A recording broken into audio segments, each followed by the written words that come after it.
Welcome to my channel Mushfi Rahman Hazarika. আজি আপোনালোকলৈ মই লৈ আহিছোঁ এটা মিষ্টি দৈ ৰেচিপি, যিটো মিঠা দৈ বুলিও কয়। এইটো ঘৰতে আপোনালোকে একদম সহজতে আৰু কম খৰচতে বনাই ল'ব পাৰিব।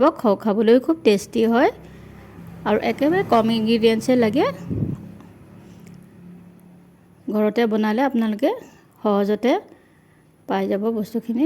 প্ৰথমে লাগিব আপোনালোকক গাখীৰ, চেনি লাগিব, তাৰপৰা অলপ পুৰণা দৈ বা আগৰ দৈ, এখন ষ্টেইন কৰিবৰ বাবে,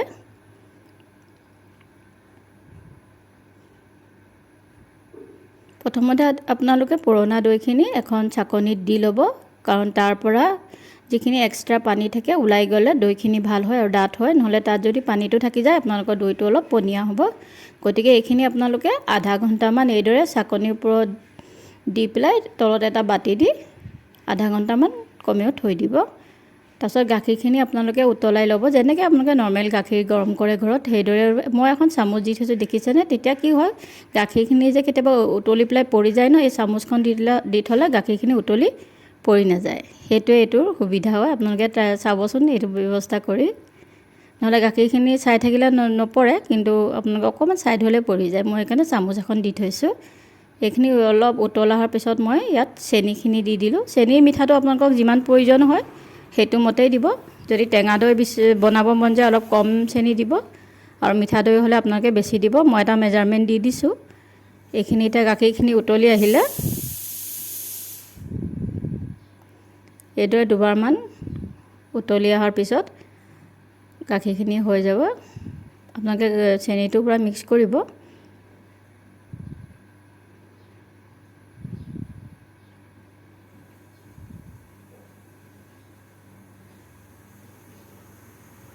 এতিয়া আমাৰ গাখীৰখিনি হৈ গ'ল উতলাই। এইখিনি ঠাণ্ডা হ'বলৈ এক্সট্ৰাকৈ থৈ দিব। তাৰপিছত এখন পেন ল'ব বা কেৰাহী, য'তেও সুবিধা হয় আপোনালোকে, তাত আপোনালোকে চেনি দি দিব।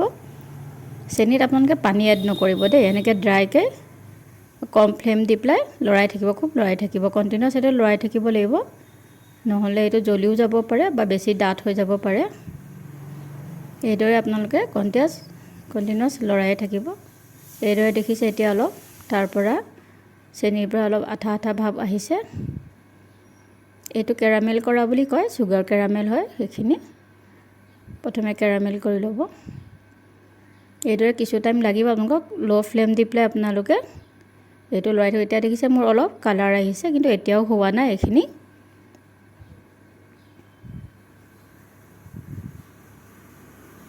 এইখিনি আপোনালোকে ভালদৰে লৰাই থাকিব।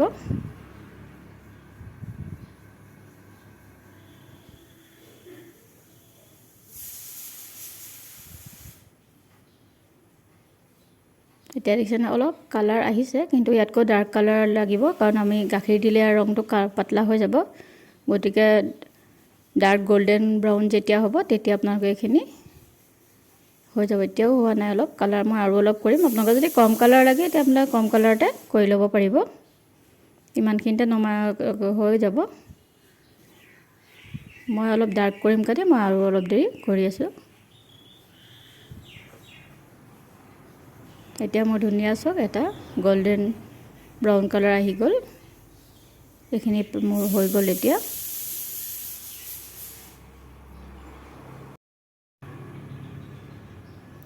এইখিনি এতিয়া আমি আগতে যে গাখীৰখিনি গৰম কৰি লৈছিলোঁ ন, সেইখিনি অলপ কুহুমীয়া কৰি আপোনালোকে ইয়াত মিক্স কৰি দিব। বেছি গৰমত নিদিব, চেনি কালাৰটো বেয়া হৈ যাব। অলপ কুহুমীয়া ভাৱটো থাকিব লাগিব, ঠাণ্ডাও নিদিব। এইদৰে আপোনালোকে ভালদৰে মিক্স কৰি ল'ব। এতিয়া দেখিছেনে এটা গাখীৰখিনি ধুনীয়া কালাৰ আহি গ'ল। এইদৰে খুব ভাল ধৰণে মিক্স কৰিব। মিক্স কৰিলে যিটো আপোনালোকে অলপ ক'লা ক'লা নিচিনা দেখিছে, এইটো চেনিটো হয়। লাহে লাহে এৰি মিক্স হৈ যাব আপোনাৰ গাখীৰখিনিৰ লগত। মোৰ এতিয়া চাওক ধুনীয়া কালাৰ এটা আহি গ'ল। এইখিনি এতিয়া মই নমাই থৈ দিম। এইখিনি নমাবলৈ এটা উতল দুটামান আহিব লাগিব, উতলিব লাগিব। এয়া চাওক উতলিছে। এইদৰে অলপ উতলাৰ পিছত যদি আপোনালোকে সোনকালে দৈটো হ'ব লাগে, তেতিয়া আপোনালোকে ইয়াৰ গাখীৰখিনি ইয়াতকৈ শুকুৱাইও ল'ব পাৰিব, নহ'লে এইদৰে নমাই থৈ দিলেও হৈ যাব যদি ভাবে শুকুৱাম বুলি শুকুৱাই ল'ব পাৰিব তাৰপিছত আমি যে দৈখিনি চাকনিত থৈছিলোঁ চক কিমানখিনি পানী ওলালে এতিয়া আমি সেই দৈখিনি যিখিনি আমি গাখীৰ গৰম কৰিছিলোঁ ন কেৰামেল কৰি সেইখিনি অলপ ঠাণ্ডা হ'ব দিব মানে আপোনালোকে আঙুলি দি চালে বেছি গৰম হ'ব নালাগে অলপ ঠাণ্ডা থাকিব লাগিব তাৰপিছত আপোনালোকে এই দৈখিনি লৈ হুইস্কাৰ দি বা যি দিয়ে হওক আপোনালোকে খুব লৰাব তেতিয়া এইটো এটা সফট পেষ্ট হৈ যাব দেখিছেনে কোমল হৈ গৈছে ডাইৰেক্ট দৈটো দি দিব খুব ফিটিব আপোনালোকে এইদৰে খুব ফিটি এটা সফট দৈ হৈ যাব তেতিয়া এইটো ৰেডি হৈ যাব এইদৰে চাওক মই ফিটি আছোঁ তেনেকৈ আপোনালোকেও ফিটিব খুব এইখিনি নিফিটিলে দৈখিনি ইমান ভাল নহয়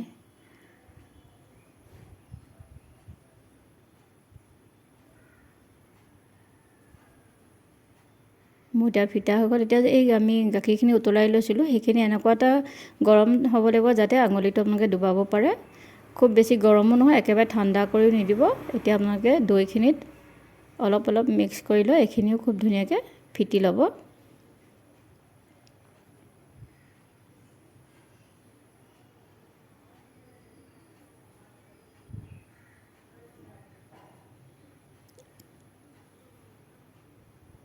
এইখিনি ফিটা হৈ গ'লে আপোনালোকে গাখীৰখিনিত এইখিনি মিক্স কৰি এইখিনি আকৌ মিক্স কৰি দিব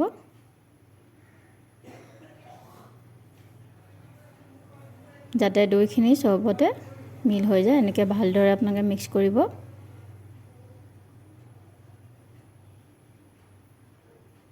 এতিয়া আমাৰ এইখিনি ৰেডি হৈ গ'ল মই দুটা কণ্টেনাৰ এটা মই প্লাষ্টিক বাতি লৈছোঁ এটা যে মই দৈ লৈছিলোঁ সেইটো মল্ডতে ল'ব পাৰিব সেইটো নুধুলেও হ'ব বেছি ভালে হয় দৈ বাতিটো তাত মই অলপ ঢালি দিলোঁ আৰু এনেকুৱা প্লাষ্টিক দৈ কণ্টেনাৰ আহে যে মই দৈ কণ্টেনাৰত অলপ ঢালি দিছোঁ তাৰপিছত এখন মই বাটাৰ পেপাৰ দি ওপৰত ঢাকনিৰ নিচিনাকৈ এইটো বান্ধি দিম যদি আপোনালোকৰ বাটাৰ পেপাৰ নাথাকে ফইল পেপাৰ দিব নহ'লে নৰ্মেল পেপাৰ দিলেও হ'ব আপোনালোকে মই বাটাৰ পেপাৰ দিছোঁ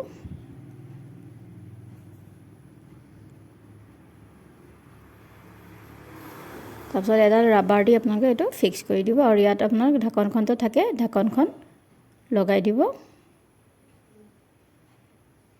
তাৰপিছত এটা কণ্টেনাৰ লৈ মই দেখুৱাৰ দৰে বাতিটো ভৰাই দিব যদি অলপ বতৰটো ঠাণ্ডা থাকে ইয়াৰ ভিতৰত এখন টাৱেল দি ল'ব আপোনালোকে আজি বতৰটো গৰম কাৰণে মই নাই দিয়া এইদৰে মই দুইটা কণ্টেনাৰ ভৰাই ল'লোঁ ঠাণ্ডা বতৰ হ'লে আপোনালোকে টাৱেল দিব এইদৰে এইটো আপোনালোকে চাব কোনটো সময়ত হেৰি হয় মিনিমাম 7-8 ঘণ্টা থ'ব লাগে 12 ঘণ্টা হ'লেও ভাল হয় তাৰপিছত মোৰ এইখিনি ৰেডি হৈ গ'ল চাওঁচোন হওক কেনেকুৱা হৈছে চক কিমান ডাঠ মিষ্টি দৈ ৰেডি মোৰ ৰেচিপিটো চাই আপোনালোকৰ কেনেকুৱা লাগিলে লাইক কমেণ্ট কৰিব